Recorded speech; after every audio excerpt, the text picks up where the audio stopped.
This episode is sponsored by BetterHelp. Since losing my dad and my grandmother this year, my poor husband has fallen victim to being my therapist on top of being my husband and life partner and everything else. So I reached out to BetterHelp, not only about sponsoring the podcast, but for therapy for me.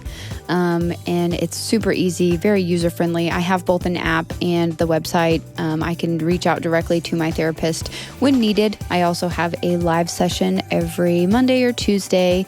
We talk ad nauseum for like 45 minutes about all the things that are going on in my life. And I'm telling you, immediately after those sessions, I feel like refreshed and rejuvenated and like I've just taken a 10-pound weight off my shoulders. If you are interested in BetterHelp, in online therapy, in getting your life together, I suggest that you go to betterhelp.com/BGP. Again, betterhelp.com/BGP for Big Girl Pants Podcast. And thank you to BetterHelp for sponsoring the podcast. Hi, welcome to Big Girl Pants Podcast, where we talk about health, wellness, careers, parenting, relationships, and everything in between. I am your host, April Melton. Sit back, relax, and enjoy the show. Welcome back to Big Girl Pants Podcast. And as you learned on the last episode, this is a solo podcast now. But today we have Ross Cooper, which is a friend of mine. I think we've been friends for like 4 or 5 years now? 4 years. I got it in 2017. Yeah, 4 years. So Ross also has a podcast. He is heavy into fitness, mental health, and a lot of other stuff. And I'm really excited to have you here today just to talk like as a friend, mano y mano, but also about just some like controversial topics, you know, like being black, you know, because that's just controversial. But I also want to talk about your diabetes. I want to talk about fitness. I want to talk about your mental health, therapy for a man, what that's like, expressing your emotions, all of those things. So first, we can talk about your podcast if you want to, and you can talk a little bit about that and who you have that with, or who you host that with. Yeah, I'm a co-host, actually. I co-host a podcast. I said a podcast. I co-host that with my son, Kane. Well, Kane. He's actually up in Maryland, so we do the Zoom thing. We went visual this year, and it was his idea. He's always said the intro brainchild of my child, and it was a lot of mental gymnastics on that one. Yeah, because he said, "Hey, Dad, let's make a podcast together." I'm like, we talk about, like, literally we take the conversations we have and turn it into the podcast. Yes. And it's like we talk about a lot of stuff that can get folk in trouble. Right.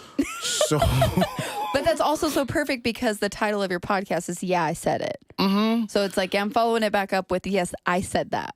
Yeah. It's like that was one of those weird things because I'm not ashamed to say it. We're only 19 years apart. Right. So I'm like, we straddle the line between friend and parent all the time. Right. But it's like, as, one end it was like, great, this is going to be great, let's do it, this will be fun. The parent in me is immediately like, look, I'm very much aware of the climate in the country we live in. Yeah. And saying certain things, like we are no friends to law enforcement at all. I'm not trying to put a target on my son's back. But it's like... True. As a parent, you have to be concerned about their well-being and what they're saying on a podcast, something that could digitally follow them for the rest of their life. Forever. Right. And I'm like, the last thing I need is him to get pulled over. And, you're the guy that said, we don't want to do that. We don't want to do that. But definitely don't want that. I said, look, if whether he's saying it to me, he's saying it, period. For sure. And I always raised him to be a bit of a revolutionary, question everything, don't blindly follow anything. And I'm like, well, if you're going to do it, we're going to do it together. I love that. So don't blindly follow anything. Question everything. If something feels like it doesn't make sense, figure out why. I said that's another rule he's mentioned. Like, whenever something looks weird, follow the money first. Yeah. When you follow the money, once you've answered that question, a lot of the other questions might be answered. Follow the money. Right. Follow the money. Answer that. You'll figure out a lot of stuff by default. So your son lives in Maryland, and that is not... Where does he live? Baltimore. Well, right outside actual Baltimore city limits. So like the worst place to live as far as cops are concerned. Can I say that out loud? Hey, yeah, you said it. Yeah, I said it. But it's an interesting thing. I grew up in Buffalo, New York, then moved to Baltimore, spent 15 years there, and now I'm here. And the thing that I find a commonality with law enforcement in general is whatever major city you're near is usually not problematic. I've never had an issue with Buffalo PD, always suburban. I've never had an issue with Baltimore City cops because how Baltimore works is Baltimore City, the actual city of Baltimore, and then there's the surrounding areas, Baltimore County, so on and so forth. Got it. I've never had a Baltimore City cop even look at me like longer than 2 seconds. Always the suburban. All right. And so the further away from the heavily populated areas, that's where you have your problems. Even here, I've never had an issue with a Dallas cop. Did you get some eyeballs when you were pulling in this neighborhood or what? No one's out. No one's out. No one's out. But man, I'm just kidding. I've gotten pulled over because I made a right turn without signaling. I've been pulled over while jogging. Shut up. Hi, McKinney PD. Yes, pulled over while jogging. Jogging. Mm-hmm. Got ran for They once. flipped the lights on you while you were jogging. Yeah. You're like, okay. You're like, what? I can't be black while jogging? Okay, so true story. Apparently I used to live in McKinney. And you know those streets that have those really big dividers in the middle? Yes. So my run route starts on my side. I run with traffic, which is apparently against the law. But I run with traffic, so I go down and then I wrap around and go back. It's a huge freaking street. Yeah. It's easy to just go around me. Right. So I'm running this way. I see a cop on the other side of the divider coming back the other way. Yeah. He literally had to make a U-turn in traffic. To tell you that you're running. Oh, this gets real fun. I'm jogging and I see the lights. I'm like, oh, well, let me move over. And I still see the lights behind me. I'm like, now I have my headphones in. You're like, am I getting pulled over while on foot? What is happening? So I stop and look back. I'm not even driving, sir. Stop, look back. He's like, hey, what are you doing? Running. Do I have to? I'm running. I have to explain this to you. And I know you don't do this, but like I am running. And I didn't have a reflective vest, but I'm literally in all white. I'm all white. What time was this? It was about 6:30, 7 o'clock, but it was after daylight savings time, so it was already dark. So I'm in all PM, white. so at night. 6:30 p.m. I'm all white. Running Also, still doesn't matter what time it is, but yeah. Right, I'm running all white. And he's like, just checking to make sure everything's okay. I'm like, yeah, man, I'm trying to get some cardio in, bro. What's up? And I'm like, and it's just the baiting. Oh, Sure. just be cool, bro. Just be cool, bro. I am cool. What are you? Also, I'm out of breath because I've been running. What's Right. going on? Because, the genius idea to commit crime and avoid law enforcement while wearing all white at night. And it's not blood spattered, so it's not like I'm running from a crime scene, sir. Right. So it's just, yeah. You have ID on you? No, because I live right here. Ross, you're guilty of running while black, okay? I didn't know if you knew this, but this is a crime. That's what I asked. Like, why are we here? Clearly. Well, you can't, Texas state law says you can't. Okay, so you need me to run against the traffic? Are you telling me I need to run the other way? Mm-hmm. Pretty much. Is that it? Are you going to write me a ticket? You going to give me a warning? But you can't get sassy with them. No, not at all. I don't think that's what he was looking for. I mean, and that's the second time that's happened. That you got pulled over while running? The first time was nowhere near as invasive. There's a part of my run route. This is broad daylight. There's a part of the run route where I have to cross over and just start running back the other way. I have literally not ever thought about the direction that I run in my flipping neighborhood. Right. Ever. Right. Not one time. Okay. Nor have I been pulled over for running with the direction of traffic. Just letting you know. Right. So, Asinine. Totally. I'm running back. What about if you're walking? Can you walk with traffic? I don't know. I don't. Yeah, oh that my part. God. So annoying. So the first time. Yeah, that was it. First time I'm like, I got to the point where I'm like, I got to turn back around and go back to the house. And I see my peripheral, there's a car coming. I don't know, it was just in my peripheral. I'm like, whatever, all right. yeah. So I'm just jogging. I'm like, it should go by. It never goes by. Oh, it's going slow. And you're so like, what I the look to fuck? my What's left. going on behind me? And again, my dear friend from McKinney PD. I'm like, Your friendly neighborhood, McKinney PD. So I stop, and I'm like, you need to get on the sidewalk. I can't run in the street? You literally stopped to tell me. The only thing missing from that was the boy at the end of it. Oh, like God. That's the only thing that would have been really made that perfect. Hey, boy. Right. And I've been stopped twice for running. Which honestly, I think when I listened to the episodes that I listened to of your podcast, there was a lot of conversations around the things that you guys talked about around being black and in society and stuff like that. That's why I asked about where he lived and stuff because, excuse me, there was a podcast that Joe Rogan had with an officer from Baltimore that was on the show, and he talked about the systemic racism and the way that Baltimore was set up, that there's like some people who are I guess there's, I don't want to say projects, but there's government housing in Baltimore, and they specifically target the government housing where they don't target other areas of Baltimore. And he was like, literally, you go back 10, 20, 30, 40, 50 years, it's been the same thing. Like nothing has ever changed. It's not any different. And that wouldn't surprise me at all, because luckily he lives like right outside the Baltimore city limits, so he doesn't have too much interaction with Baltimore city cops. But Baltimore County and going out, like the nicest malls are not within Baltimore City per se. Yeah. And going out to the mall, and this is one thing I do appreciate about Texas, like speed limits. I know. There's a highway with a 55-mile-an-hour speed limit. Why would you have? But in Baltimore? Right outside Baltimore. Gross. And I'm like, why would you have? Because it makes it easier to pull somebody over for doing 60 or 65. Exactly. And they'll pull you over if you're going 57. They don't care. Yeah. So it's like, they got to meet that quota. The quota that doesn't exist? Yeah. The imaginary quota. We don't have any quotas, sir. Right. Yeah. Sure. Sure. But if you're not writing tickets, you're not doing your job. So do you have a quota or not?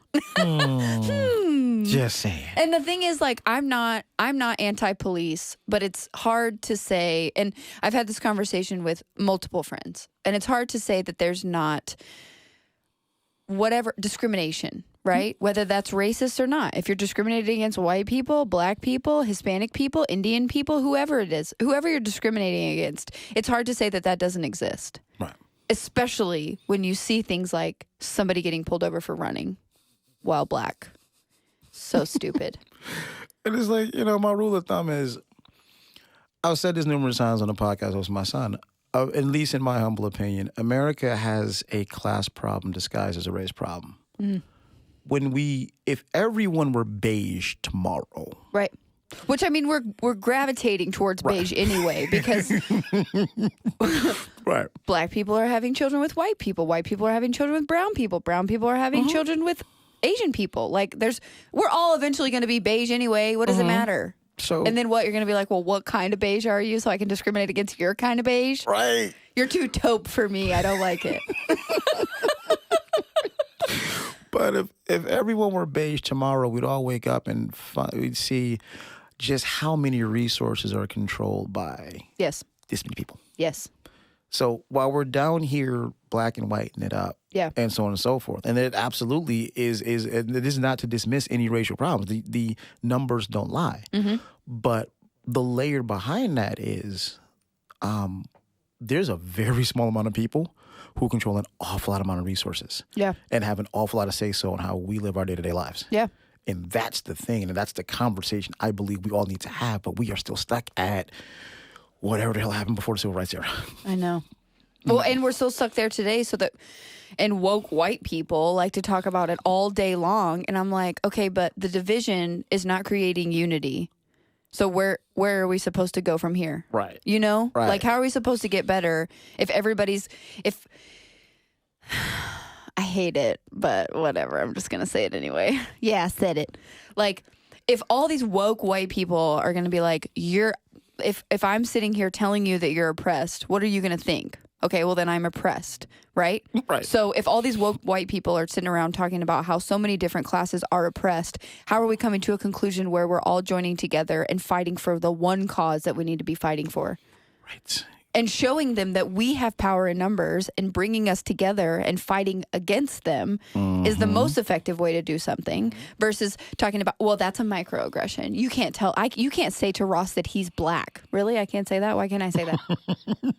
Why? He's not offended by that. Like, you know what I mean? That's the frustrating part for me. But as you can see in stations like CNN, how they're losing their ratings because they don't have someone like a Trump to talk about anymore. It's, again, power in numbers. People are outsourcing their news and their information to sources like them. I'm going to go to someone that I like or someone that I relate to get my news and information from. Right. Hello? Yeah. And also, I'm still a nice person. I'm still going to go out and say hello to my neighbor. I'm not going to discriminate against them. Not saying that there aren't crazy racist people in this country. Clearly. Yeah. We all know them. They're all ignorant, every single one of them. But like, I'm going to go out of my way to make sure that I'm a nice person and I'm doing the right thing and being educated every step along the way too. If there's something that I say that's offensive, I feel like my friends are nice enough to be like, hey, by the way, you shouldn't say that. Like, that's not something that you should say. Exactly. Yeah.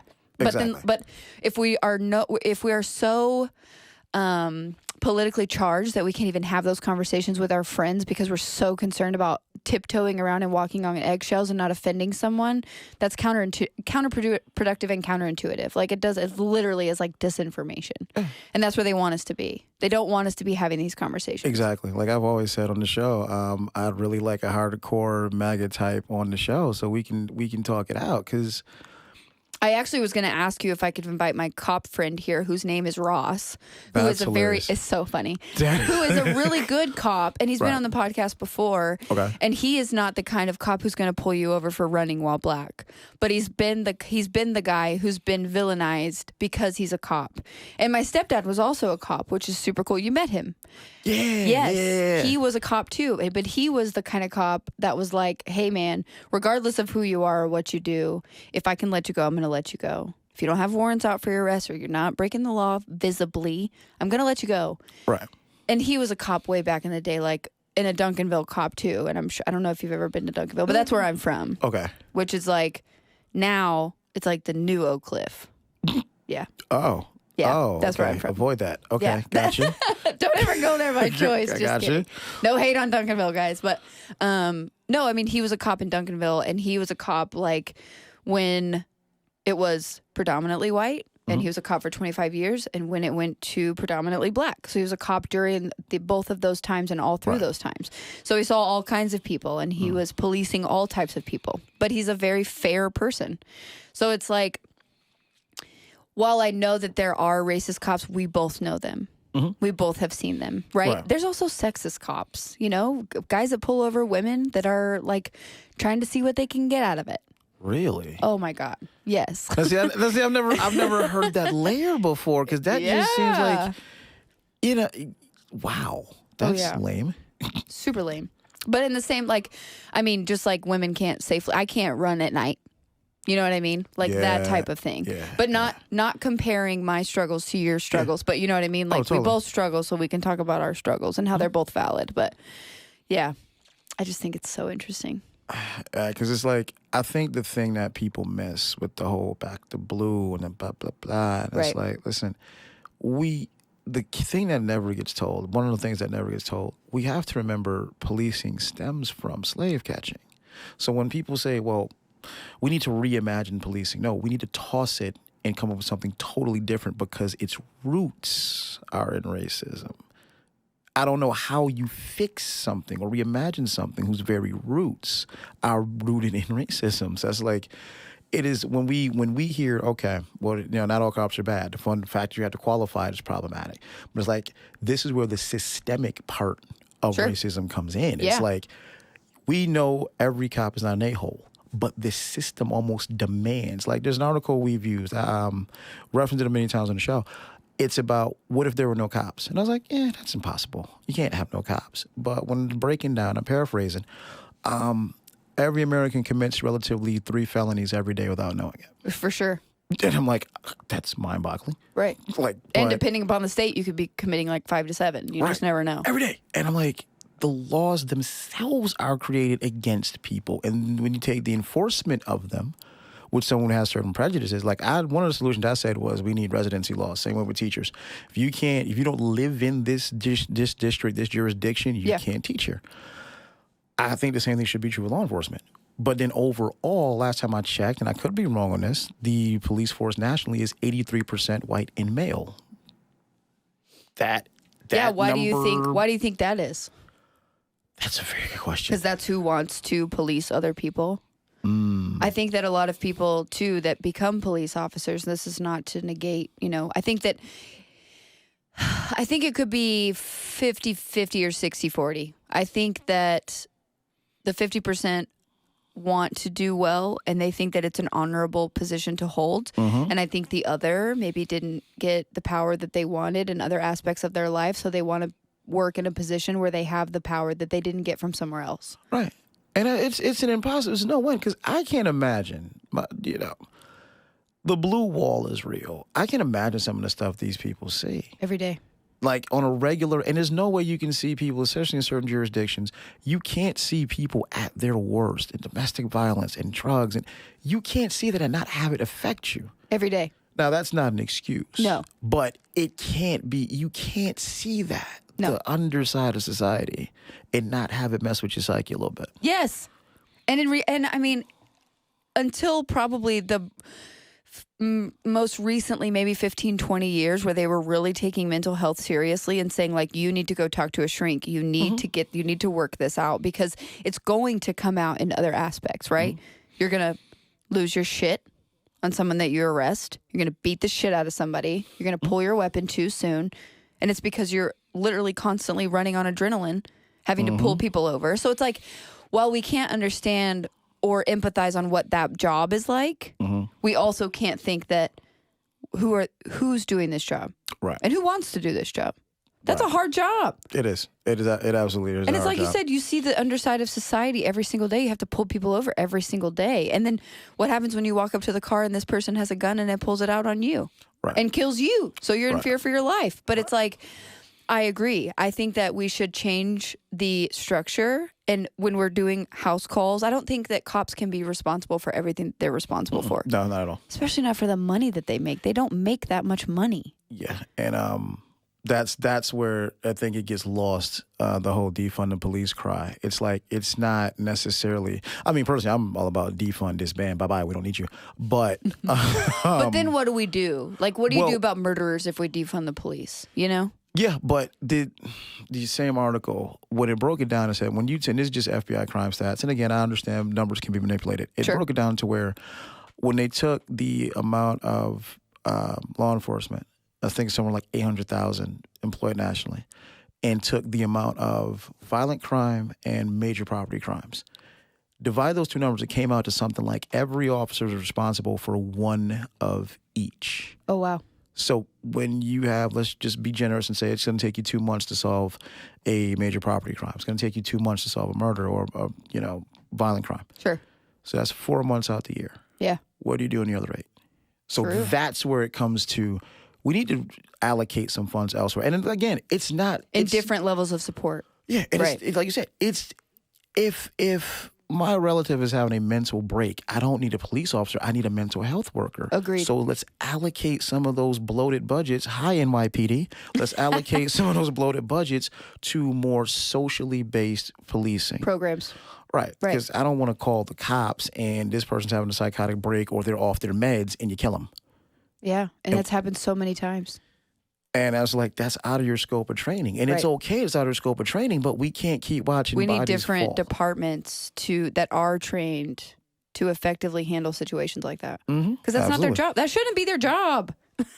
you can't handle everything that goes wrong. No. And even like domestic violence stuff. I mean, clearly you have to be careful with domestic violence because somebody could have a weapon, somebody could have a gun or a knife or whatever. But like at the same time... It just snowballs, man. It takes you back to the mental health conversation, too, and how mental health is not a priority in this country, which is all about the money and all about the capitalism and all about suppression and all about oppression. And we're just like, okay, but wait.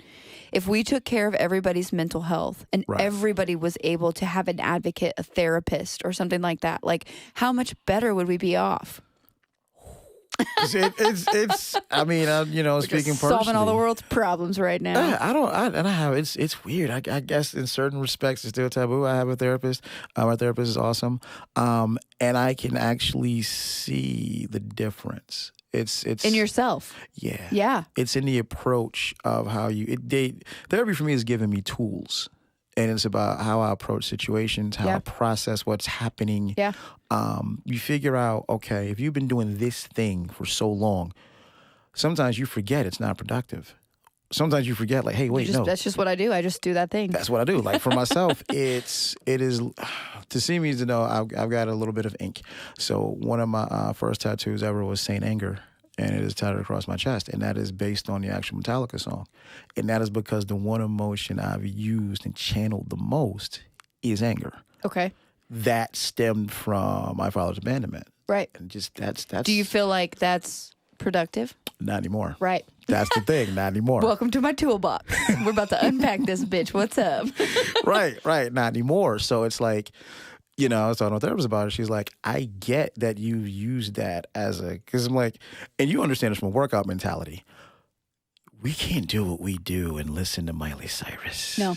We need Metallica. I need gangster shit. Yeah, I need something that's aggressive. Hard, heavy, right. Right, angry. I'm not about to deadlift like 265 pounds with Britney Spears, okay? No. Sorry, Britney. You're great for cardio, but not in the weight room. Right. But it's always been whenever I can't get something done, you pull from that. Yeah. You pull from the anger. You pull from the hurt. And it's like, it's not at a point where it's like, I can't do that anymore because I'm not going to get from here to here. We've got to find new fuel. Yep. That meant unpacking. Okay, well, why are you mad? Why are you still mad? Yeah. At 44. Right. Right. Why are you still mad? I mean, shit, I'm 34 and been mad for a long time. Right. Yeah. It's just the default. And to deconstruct that, I'm like, all right, let's shift this a little bit. There's places you're trying to go and you're not going to take that thing with you. Right. And that's what we've been working on. We've working on that, working on forgiveness. And it's like, it feels like it's almost like a weight has been lifted, right? Yeah, huge. I feel You're like, lighter. Damn, I didn't know I was wearing a fucking 60-pound weight vest everywhere I went. I went for a run a couple of days ago, and I was like, usually I let certain things put a battery in my back. Yeah. Now it's just like I'm running lighter because I just feel lighter. You're like, I'm just running on my toes right now. Like everything is pretty just much, pretty much. Frozen, everything is awesome. Everything is great when you're part of a team.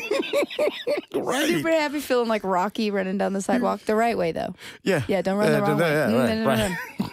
It's not gonna work for you. No. Yeah, and I love that you both. So I love it and I hate it, right? It's a love-hate. It's bittersweet because it's like you and your son can talk about all these things, right? And you can teach him from a life perspective, right? Right. And now with your therapy too, you can talk about, hey, well, let's unpack that. Let's talk about why you're mad about this or why you're mad about that or why that upset you or whatever, you know, and kind of like release that anger too, which is great because imagine if you had that at 25. Yeah. Right. Yeah. Huge. I know exactly what that's like. Yeah. But you guys can still talk about these conversations, like generational conversations, right? Like about being maybe specifically targeted by a cop or being in a situation where you're, you know, discriminated against or whatever the case may be. You guys can talk about those struggles. But now with your therapy, you can talk about effective tools to get you either A, to understand the situation or have empathy towards those ignorant people that put you in that situation. Right. Mm-hmm. Right. Which that's a game changer. It is. It is. Absolutely is. It's a weird thing too. Like I said, that I'm shocked that we're at this period of enlightenment when it comes to mental health. But I will mention, you know, because it's just part of my life. So I'm like, someone, hey, what you doing Saturday? I'm going to therapy, and I'll still every now and again like, what's when you wrong? tell like men that or what? No, women. Women. Absolutely. So I'm kind of in the dating game. Judging ass bitches. Ew, you're going to therapy? Well, see, the thing is, I kind of understand it. Like with women and potentials, I guess I understand it. Like, what's wrong with you? Right. I get the what's wrong with you part, and I'm like, that's like really, like, come on, don't do that one though. What's wrong with me? I'm a grown ass man, and I can go to therapy if I want to. Yeah. And and I don't even know if it sounds scripted because it's like, no, seriously, I'm actually literally in the greatest health of my life, mentally, emotionally, physically.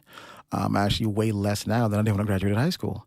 And I'm trying to keep it that way. Exactly. There's nothing wrong. I'm trying to keep it that way. I'm on a really good path. I'm trying to keep this shit up. All right. That's good. But it's like, it's still a little bit, you know, I got therapy on Saturday, such and such time. Like, I thought the whole point was to go to therapy. I thought the whole point was to go get help if you need it or stay on a certain path. And I still get these funny looks. And I'm like, come on, folks. I think if there was not such a stigma behind therapy, like I do the same thing. I try to normalize it. I tell people that I work with, I tell my friends, like, yes, my therapist is amazing. I actually purposefully, so BetterHelp is the online counseling that I do, and they sponsor the podcast. But I specifically chose my therapist because she was a Black female, and I was like, I want you because I want you to give it to me straight. Don't beat around the bushes. Don't try to hurt my privilege. I want you to check me at every aspect because that's what I need from you. Yeah. And I've been probably pacified with some responses from friends previously where they're like, we're on your team and we're on your side and whatever. I'm like, no, you need to tell me when I'm wrong. Right. Like, give me the real. Tell me where I'm fucking it up. Yeah. My therapist is a black woman as well because it's like, it's going to sound cheesy, but very true. I owe it all to black women for the most part. Well, they gave you life, right? Yeah. Starting there. Yeah. Starting there. But it's like... Thanks, Mom. Yeah, thanks. When I start looking at the potholes I've avoided, the advice I've gotten, the real conversations I've had, who's been there, I look back and see, wow, this sister was looking out. So I made sure when I got a therapist this time around, I want a black woman because I'm like, all right, I listen well. Let's, everybody in authority has pretty much been black women. Let's make it make sense. Right. Cool. So I might as well pay one now as my therapist. Thank you. Yeah. And it's just, it works. And she's awesome. I got a session with her a little bit later today. But it is therapeutic. So good. Yeah. It's so good, man. It's cathartic. Yeah, I'm like, when I first started, I started back earlier this year, like right after, like January-ish. And my initial goal was just to leave without being in a puddle. That's a good goal. We just start small. Started unpacking the stuff. Yeah. And I would literally leave her office and go in the bathroom and just have a moment. And just be a mess. Just come apart. Just ugly cry. Ugly cry, good cry. Right. Just get it all out. Like, I can't believe it. Just get it all out. I'm such a bitch. Right. And then as time was going on, I walk out and I feel confident now. We're recognizing. You feel empowered. Yes. It's huge. Yeah. And especially when they like give you, because mine will give me like assignments, like homework, right? And I'm like, I can do that. I can do that. I can do that. I can do that. That's what I've been I'm going to go do that. Man, that's what I've been sucking at. We've been doing the whole art of forgiveness thing. And there's like 7 steps. And I was taking like 2. I suck at that. And it's not even forgiving other people. It's forgiving myself. Yeah. That's my struggle. See, mine are married. Like, I don't forgive myself. I don't forgive you either. You fucked me over. I'm just mine like, are married. I'm not forgiving anybody. Like, there's no forgiveness here. None. Like, oh, you screw me over? Bye. Forever. That's the problem. It's like, Ross, you can't do that.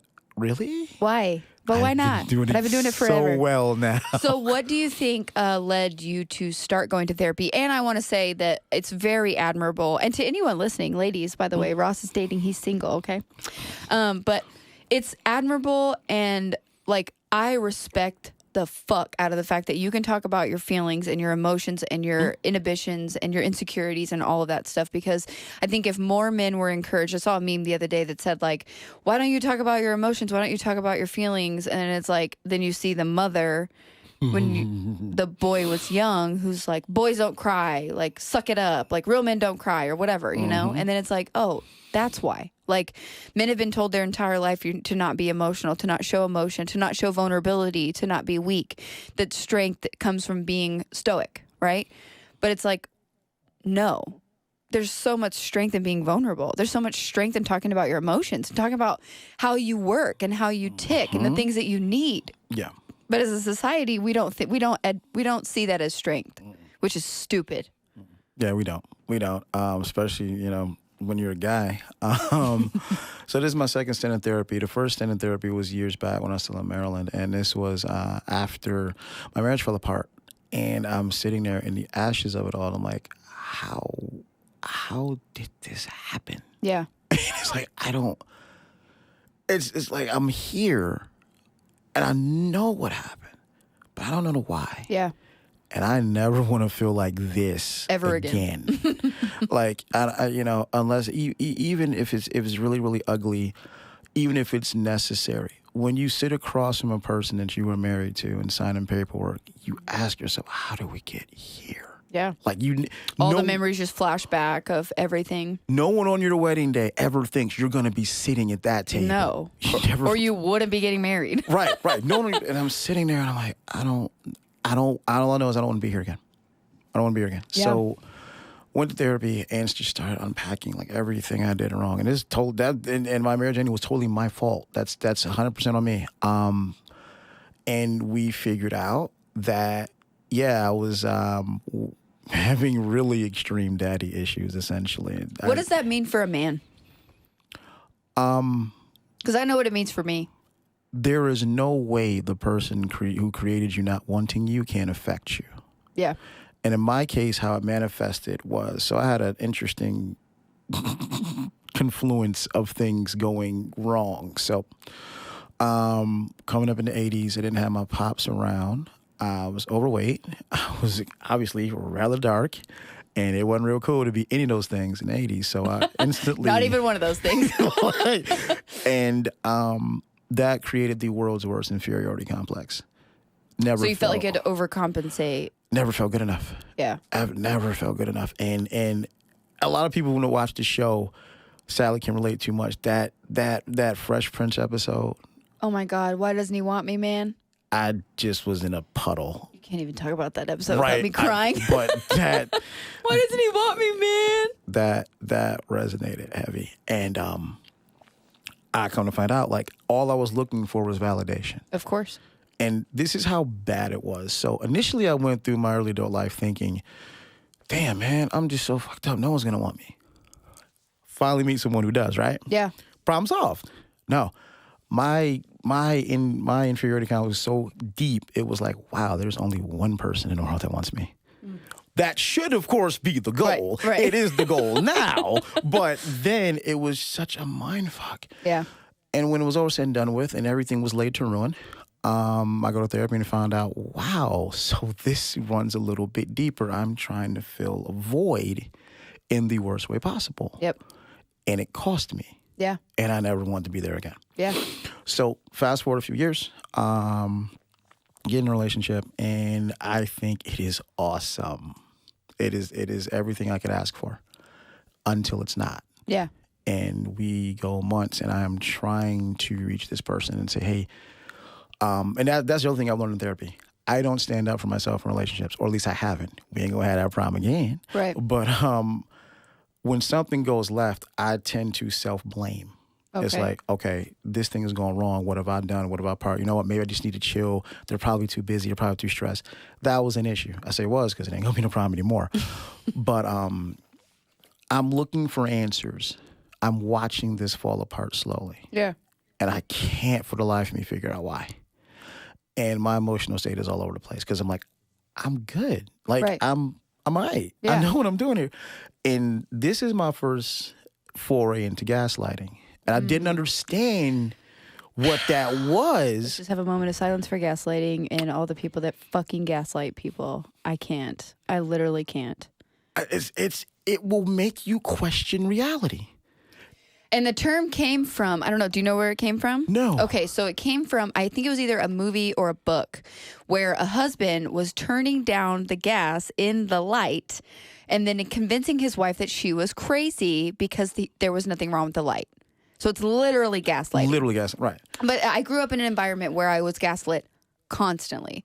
And I've had to come out of that and realize, oh my God, I can live normally. I'm not fucking crazy. No. So great.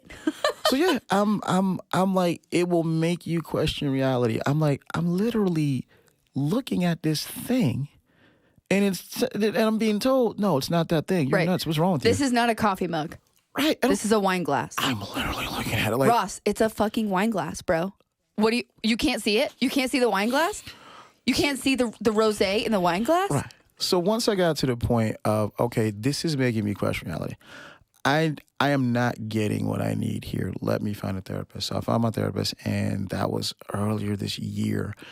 And it's been pretty good ever since. And I am the happiest and healthiest I've ever been. And it's starting to come out. Do you think that your therapist is helping you also create boundaries and like what will serve you, what will not serve you, identifying the difference between the two of them? Like, oh, absolutely. She just got on me about that. She was like, listen, Ross, you can't be out here giving the house away in the first 2 dates. Right. Like, okay, I got it. Got it. All right, great. I got it. Like, you got to set some... Yes, limits and milestones, right? And meet those markers first, Because she was like, you bring something a little different. You come to the table knowing what you're looking for, knowing who you are. Yeah. And a lot of people don't. And she's like, that can actually be a little jarring to some women. I'm like, oh, I had no idea. I thought the whole point was... And intimidating. Yeah, who knew? Yeah. I've been told my whole life I'm intimidating.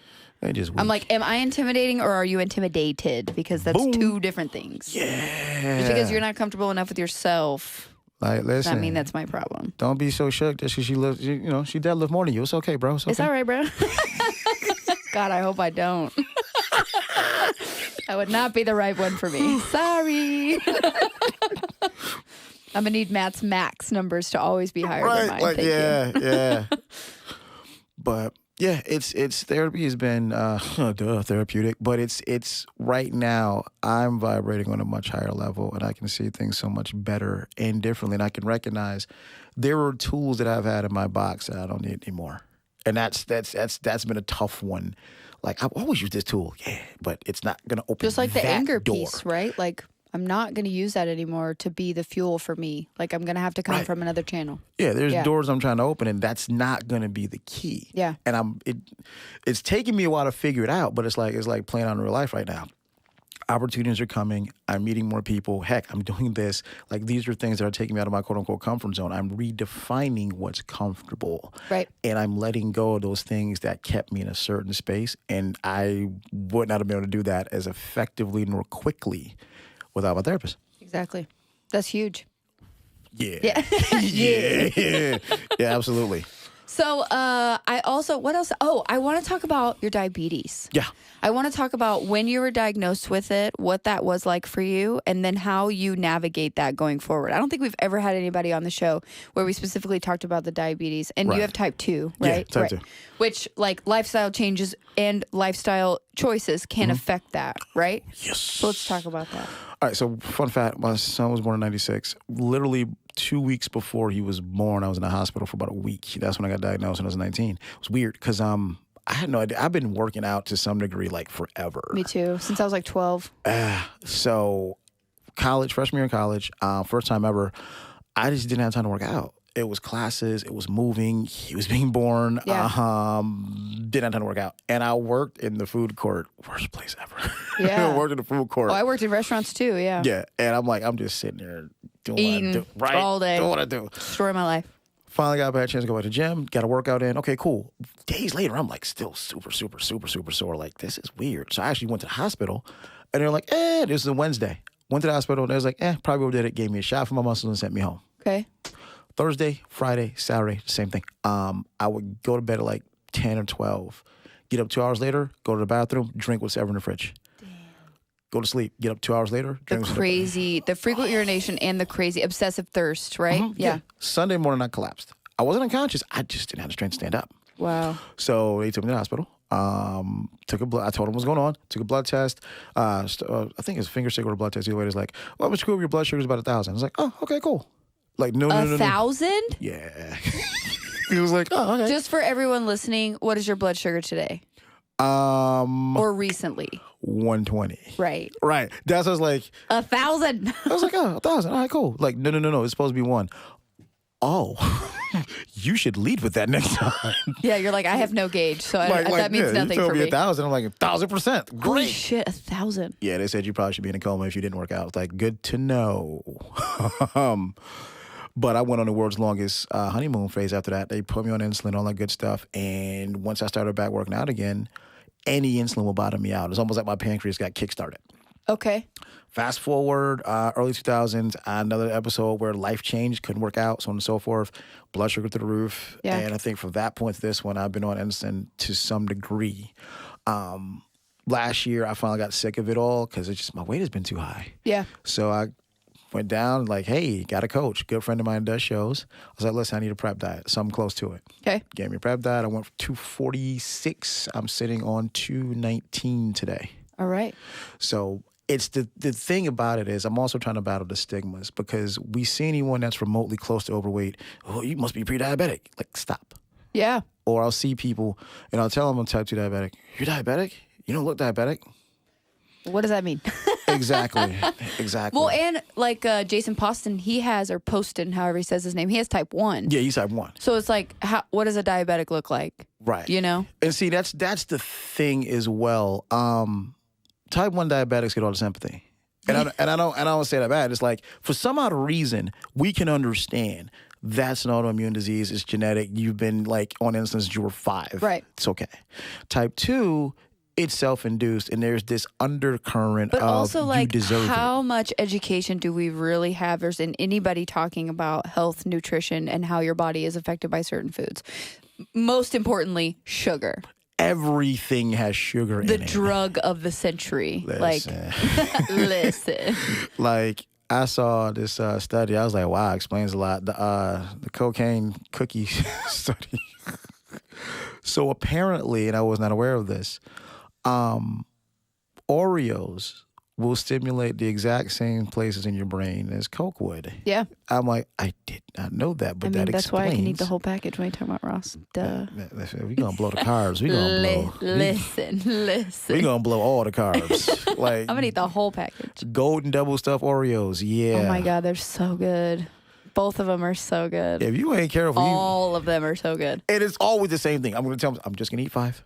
I'm just going to eat 5. Oh, first of all, I am an abstainer, not a moderator. I will eat the whole motherfucking package. I am not allowed to have it until I have it, and then I eat all of it. Oh, my gosh. But the problem is when I've been eating all of it all week long, and then I get on the scale today, and I'm 183. This is a problem. Right. Yes. Like, it's like, it's funny to watch it devolve. I'm just going to eat 5 per hour. Per minute? Right. Like, per second. And then you get to that funny point of... And then I'm shoving 5 in my mouth at one time. Right. Then you get to that funny part where it's like, all right, well, I ate this many, so I may as well go ahead. Fuck it, bro. The whole day's blown. Right. Like, the whole okay. day. So that justification of, you know what? I'm going to just go ahead and finish them so that way it's none left over for tomorrow. In the house. You know what I'm saying? So it doesn't carry on until tomorrow. Exactly. Yes. Oh, my God. I am 100% a fat kid at heart. When I was pregnant with Chloe, and after I had her, I was right around 240, 250. Wow. Yeah. Okay. That's a lot. Yeah. And I was also pre-diabetic. I was diagnosed with metabolic syndrome.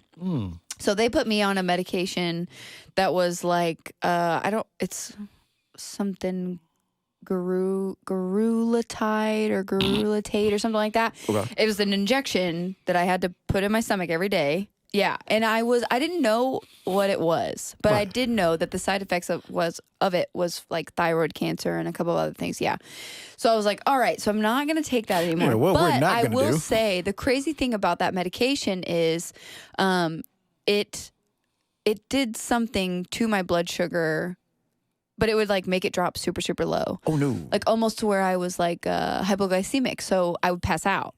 I would get so tired I would pass out. But I lost a lot of weight, like probably 30 pounds in like 6 months. It was amazing. And I was eating whatever the fuck I wanted. But like I can't do that because I'm not trying to give myself thyroid cancer. But but when you're diabetic, so I know that you have to like prick your finger, take your blood sugar every day. Worst part. But what like outside of that, like what happens if you eat too much sugar? What happens if your blood sugar gets too high? Like what happens? See, ironically, I don't know if this is individual for everybody. Sure. I know for me, it's if I can tell my blood sugar is high because I'm hot. Okay. I normally run warm as is, but it's like I'm hot and lethargic. Like I can't move. I feel sluggish. Yeah. And it's like, wait a minute, I just went to the bathroom. Okay, time to check the blood sugar. Oh, okay. Yeah, it's like you almost can have this sixth Does it like sense. make your kidneys release or something? Like what does it do? It's the inability to process that glucose in your bloodstream, and the effect of it, I do believe, is you're trying to pee it out, and it's like that's where okay, let me get this out. System comes from. So it's like, if I just went to the bathroom, why am I going to? Oh, okay, let's check. My biggest danger right now is being low. Like I'm rarely high because now I'm a lot more aware of what I eat. And it's a very simple calculus. What are you eating right now? Because I know you've kind of experimented with your diet too, just like me. Yeah. The diet plan that was created for me is perfect. It is the only carbs on it. It's a sweet potato, is brown rice, and something else. Sweet potato, oat. Okay. When I follow the plan, life is great. Right. Like What happens when you don't follow the plan? It gets interesting. Yeah. And and the thing that no one's been able to calibrate, or at least I've not been able to find any research on it, is insulin sensitivity. Yeah. And that's really the thing here. So I talk about it on my IG, it's like doctors, sadly, and they're slowly turning the corner, but doctors will make you feel bad. Like everything comes down to A1C and what your A1C looks like. But realistically, that time in range is also important as well.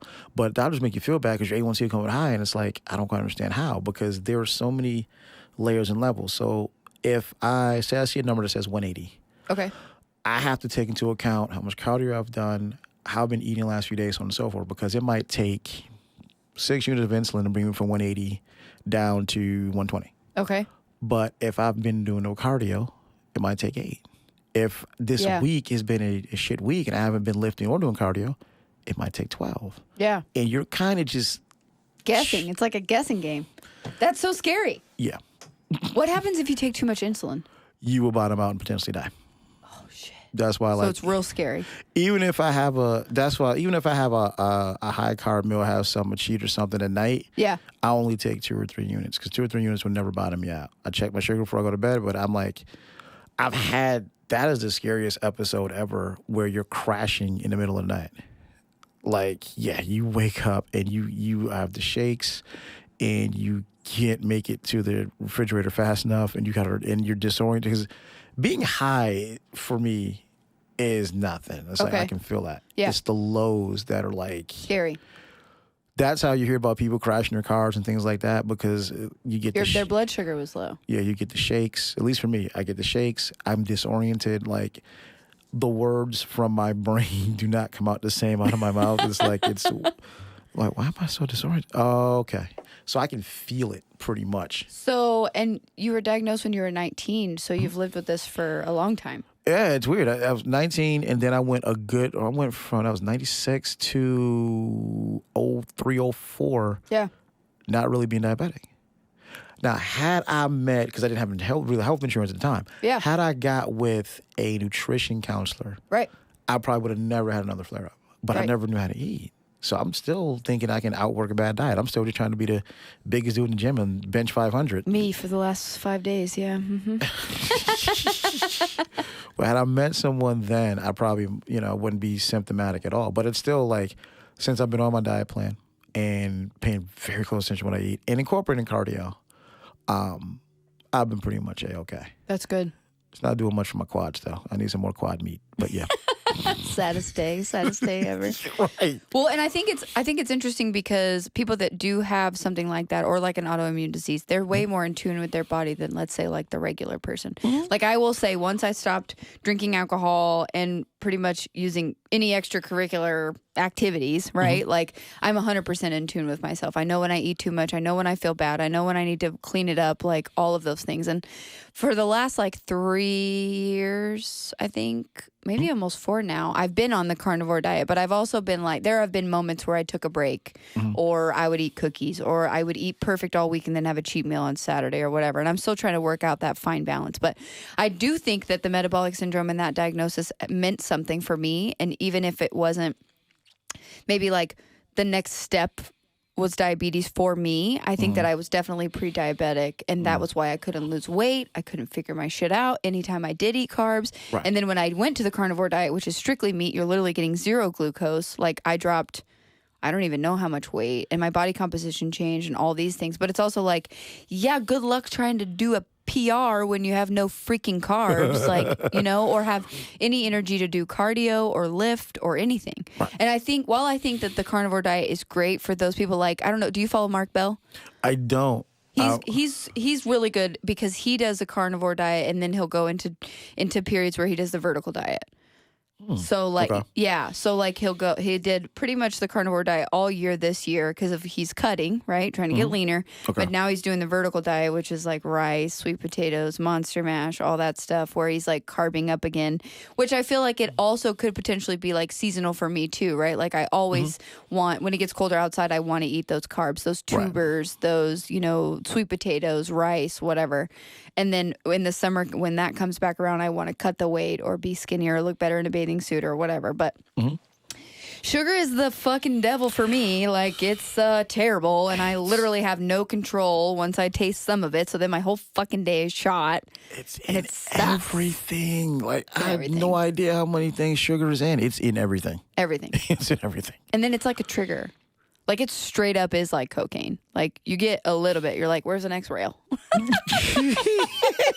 Where's my next line? What's going on? Do we need to call the drug dealer? Like, what's going on? Right. And the fucked up part is the drug dealer for people who are addicted to sugar is every fucking store ever. It's so strategically placed. It's It right go there. anywhere. It's everywhere. As soon as you walk in the grocery store, first thing you see, Oreos on sale. Like, don't do that. Like, stop. But and then COVID happens, the pandemic happens, and we don't want to talk about how 80% of people who are sick are overweight and not healthy. But we're like, no, stay in your house and also get your groceries delivered. So get your fucking Oreos and your drugs delivered so that you can just get fatter. And for your protection, we're also closing all gyms. Right. And compromise your immune system because we don't want you to be healthy because we want to control you. I mean, what? Wait, what? Anybody smell something? Anyone smell something? Suspicion. Yeah, it's a fucking joke. Yeah, that's this. Oh boy. I know. I feel like that could be a whole nother podcast episode. It really could, because because we're tossing around the term anti-vaxxer like racist now, and it's like. But Black Lives Mattered until you didn't want to take a vaccine, and now that's hate speech. You know what I'm saying? Ooh. I think we're okay, but my son and I, as we had a show pulled because we dared question the efficacy of the vaccine. Well, we did. We had a birth control. Yeah, we had a birth control episode where we talked about COVID and the vaccine and stuff like that, because the same companies who are making birth control are making vaccines. So we're questioning all of it, right? And no one finds this strange. We talked about the Tuskegee experiments and stuff like that too, and how African Americans are less likely to trust big pharma. Right. Pulled off YouTube. Canceled. Yeah. High five. I know. Welcome. High five. Welcome. You are now in a different Come on in, the water's category. warm. Yeah. Come on in, the water's warm. It's like getting kicked off, it's like being banned from SNL. Like, yes. Come on in, the water's warm. We welcome you here. Welcome to the lazy river. We all pee in here. It's all good. Yeah. Wow. Yeah. So it's like, I'm on the same spectrum. Like, I'm not vaccinated. I'm not going to get vaccinated. Honestly, I really am hesitant about even going to stores where they have the mask mandate, because I'm just like, it's kind of like when Joe Rogan had Sanjay Gupta on and he talked about the natural immunity of getting COVID and then recovering from COVID. I had COVID in December of 2020. And I'm just like, what's the fucking point? What's the point? I work out. I'm fucking healthy. I get vitamin D every day. I take my supplements. Leave me the fuck alone and stop telling me what to do. It's just, I'm just asking, because there's as you well know, there's some very deep conspiracy theory rabbit holes to go down. I'm not even going to do that. I'm just asking what I think are some very surface level questions, and I'm not getting answers that add out. Like, if this has a 98% survival rate, right? Why are we freaking out? Why is Anthony Fauci talking about whether or not we can have Thanksgiving? And out of the 2% that don't survive, and this is no nod to those who didn't survive, because that obviously is tragic, but out of the 2% that don't survive, how many of them had a lot of comorbidities? A lot. So now we're every one of them. that number. We're now being told 98% of people who die are unvaccinated. But they're also qualifying people who have had 2 shots as unvaccinated because now there's a 3rd booster coming out. Yeah, that type of shit. And also, people who have had it and have recovered aren't being considered as someone who has the immunity, right? Or the antibodies. And I mean, really, bro? I give it a lot more consideration if this just didn't seem so weird. And so, plotted. Like, Anthony Fauci came out the other day and said that he did support the what was it called? Of course, now I can't even think about it. The thing that Senator Rand Paul accused him of. Something, the gain of function research in Wuhan. Yeah. Oh. He blew Rand Paul up and was like, "You are out of line, Senator. You questioning this is so inappropriate." He came out and said, "Yes, I did support that. I did support gain of function research in the Wuhan lab in China." It's all a fucking joke. It's a fucking joke. And they wanted control and they wanted power. And if they pull this episode, I don't give a fuck.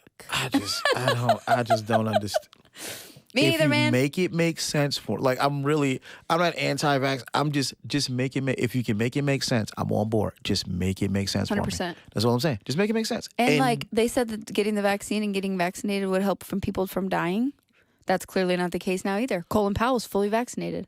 Well, he had cancer too. Right. But he was still fully vaccinated. And the running thing with that is people who do get COVID, well, it would have been worse if I didn't get vaccinated. It's like, I don't know if we're in a position, I guess. But also, how do you know that? Do you know that? We'll never, that's You'll the never thing. know. You can't prove. What came first, the chicken or the egg? If you make it, I'm all about just make it make sense. Because right now, it doesn't make sense. Right now, I can see this as the biggest wealth transfer we've seen in a long time. The amount of billionaires has gone up. From Big Pharma, just from the release of the vaccine. And if your product is mandated, then you're guaranteed to make money. Right. And then of course they're going to push it so that the everybody other big gets problem is, and I'm shocked no one's making noise about this, you can't sue. So I'm like, I'd feel a lot better saying, hey, if I take Joe Rogan this, has definitely mentioned that on his podcast before, talked about VAERS. Like, if you can't But I mean, sue. why do we have to rely on Joe Rogan to talk about everything that's real? Why is no other news outlet talking about that? Talking about the fact that not only you can sue, but your money that comes from those lawsuits is coming from taxpayer dollars, not from pharmaceutical companies. Why are they not responsible for adverse reactions to vaccines? Which, and not to imply that Big Pharma would ever do such a thing. I would never say that. But if I understand as a company that I hold no financial liability for anything I do, what incentive is there to actually put everything in there that I'm saying I'm putting in there? Or not to that they would do that. Do of my course. due diligence and to do my customer the service of making sure that I bring the best quality to the table. I'm not going to get in trouble. So why would I not just half-ass it? Right, and that's not me being an anti-vaxxer. That's just asking a surface level just asking questions. Like, listen, You're not allowed to ask questions. But pardon me if I just want to make sure, wait a couple years and make sure no one grows a third nipple before I decide to go get vaccinated. Or the people that are having adverse side effects aren't dying or having blood clots, etc. With the guy that we had on the birth control guy, there was a girl that took the birth control that died. I think it was like very shortly after taking the birth control. They said when they did the autopsy, they opened up her lungs and there was just clots all through in her lungs. Yes. And it was caused by the birth control. And I don't know if it was something that she had, maybe something that she was predisposed to, maybe like a clotting issue or something that was genetic that she didn't know about. But she died and she was 20. Yeah, from birth control. So imagine how many women are on birth control. We already know that these vaccines cause clots. So on top of taking birth control, they're going to get vaccinated. So it's going to be double the danger. And no one's talking about that. No one's talking about how the vaccine could potentially affect you if you are on birth control or if you're taking any other hormonal medication that causes blood clots.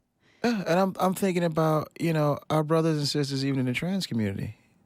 If they've got a lot of hormones going on and you compound that, again, I don't know. Yes. I'm just asking a question. Yes. I'm just asking a question like... You're taking estrogen and you're taking the vaccine. It's already an exogenous hormone. What does that? What happens there? Oh, nothing. Nothing happens. There could be no bad side effects, right? Garbage. What could possibly go wrong? Nothing. Famous last words. So this episode is sponsored by Pfizer. Just kidding. I'm just asking questions. As soon as you question anything, you're an anti-vaxxer. You're not. No, I'm just asking questions. Literally just asking a question. Just because I don't comply doesn't mean that I'm like an anti-vaxxer. Right, or anti-anything. I'm pro-freedom. How about that? Right, I'm just asking like, hey, before you inject me, because I can't get uninjected. Right. So can't take that out of my bloodstream. Thank you. So just couple, like I said, I'm going to let it breathe for a little while. Make sure you don't grow a third nipple. And I'll be back. Yeah, just or a third eye or whatever. Something. Just one. Sit I am back. now enlightened. Like, Brought to you by Moderna. that total recall thing was right. Oh, snap. Well, I really appreciate you coming on. This has been a very fast episode. Yeah. I feel like we just flowed through the whole thing. Yeah, that was fun. So you have multiple things. So you have a podcast. Mm-hmm. Yeah, I said it. Yes. You are also, Whiskey is your like boot camp and your fitness brand. Yes. Fitness brand. Okay. WSKI, acronym for We Stay Crushing It. Mm-hmm. Stay crushing it. 24/7. Yeah. Legit AF. So if somebody wants to find you, where would they look for you? Whiskey underscore business on IG. Okay. And then just I Said It podcast. That's on Facebook, and especially on IG as well. I got more engagement there. Of course, on YouTube. That's where the actual podcast lives. Perfect. I Said It podcast on YouTube. And you guys are on Apple Podcasts too. Are you on Spotify? Yeah, I do believe we're on Spotify. We're on Apple, just audio. But we're there. Perfect. I know men are typically more visual. They watch videos and do stuff like that, whereas women, I think we listen to more audio. But as long as you're in all the platforms and all the podcasts and stuff. Cool, man. Well, thank you so much for coming. I'm so glad we could finally do this. It's only been like 3 years in the making. You know? Right. This is fun. Well, I really appreciate your candor and you being so open and honest about therapy. And I think for a lot of men, and we do have male listeners, I think it's very important for them to know that it's okay. Yeah, you can still be a big, tough guy and talk about your feelings. Absolutely. You still have guns and emotions. You have an ugly cry in the bathroom. Yes. Yes. And completely lose your shit. Well, thank you again for tuning in to Big Girl Pants Podcast. And if you have any questions, feel free to send me an email at biggirlpantspod@gmail.com. And find me on every podcast platform. We're on Spotify, Apple, and find the video on YouTube. Thank you.